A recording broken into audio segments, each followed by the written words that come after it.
गलतफहमी कैसे एक इंसान को दूसरे से दूर कर देती है। हेलो जी, अस्सलाम वालेकुम। कैसे हैं आप सब? उम्मीद है सब ठीक होंगे। मैं भी ठीक हूँ अल्हम्दुलिल्लाह से। तो देरी न करते हुए आज का ब्लॉग शुरू करती हूँ।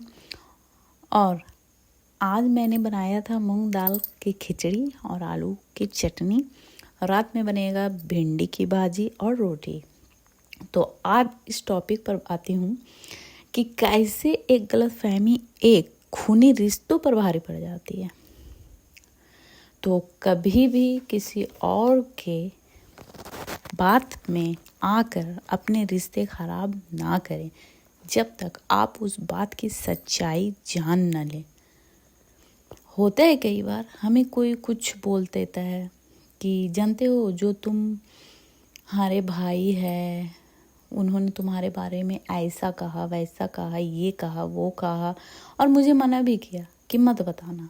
तो ऐसे लोगों की बातों में आने से बचें। और कुछ लोग क्या करते हैं, उनकी ये बातें मानकर अपने भाई से बात करना ही बंद कर देते हैं। वो ये समझते हैं ही नहीं कि एक बार ही सही उनसे पूछ लें, उनसे बात करें। फिर यहीं से शुरू होती है नफ़रत की दीवार की शुरुआत।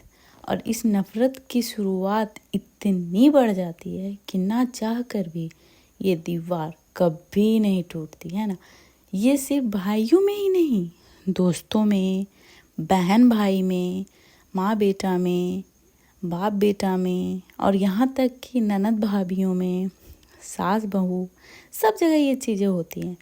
अगर हम मिलजुल कर रहते हैं तो लोगों से बर्दाश्त नहीं होती है।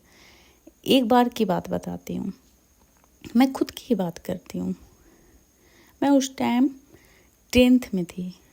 मेरी माँ मुझे कोई काम नहीं करने देती थी कि तुम सिर्फ अपनी पढ़ाई पर फोकस करो। तो मैं सिर्फ कुछ छोटे मोटे काम कर दिया करती थी।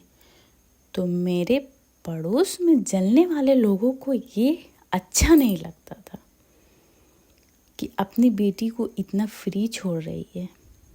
लड़कियों का तो काम ही है घर का काम करना। और हद तो तब हो गई, मेरी माँ को भी बोलने लगे कि कोई काम करने नहीं देती, कल को इसकी शादी होगी, तुम्हारा ही नाम खराब होगा। कुछ नहीं आएगा तो ससुराल में क्या करेगी। तो मेरी माँ ने कहा कह तो सही रही हो, लेकिन ये भी हो सकता है कि इसके ससुराल वाले अच्छे हों या अच्छे ना भी हो, पर अभी तो ये अपने मायके में है ना, तो मैं इसे ससुराल की तरह क्यों ट्रीट करूं, है ना। और मेरी माँ उन लोगों की बातों में कभी नहीं आती थी।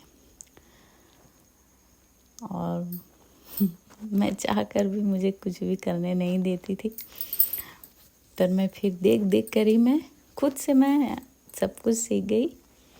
अब बहुत खुशी भी हुई कि मेरी माँ कितनी अच्छी है। अगर वो चाहती तो उनकी बातों में आके मुझे सिर्फ उनके खुशी के लिए मेरी सारी जिम्मेदारियाँ पहले ही शुरू कर देती। लेकिन हम तो सब कुछ सीख जाते हैं ससुराल आकर, है ना। और एक बात, मेरे अब्बू ने कभी किसी के बारे में गलत नहीं बोला, बुरा भी नहीं बोला, लेकिन वो कहीं बैठते भी हैं तो कहते हैं खुद हैं, पर बोल मेरे अब्बू के बारे में देते हैं। और कॉल लगाकर मेरे भाइयों को बोल देते हैं कि आज इन्होंने ऐसे बोला, वैसे बोला, पर सच्चाई कुछ और ही होती है।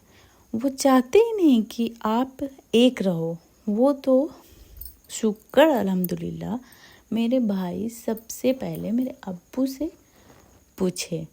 तो इसी तरह किसी के भी बातों में आकर खुद के रिश्ते खराब ना करें और पहले उस बात की गहराई को समझें, उसके बाद कोई भी फैसला करें।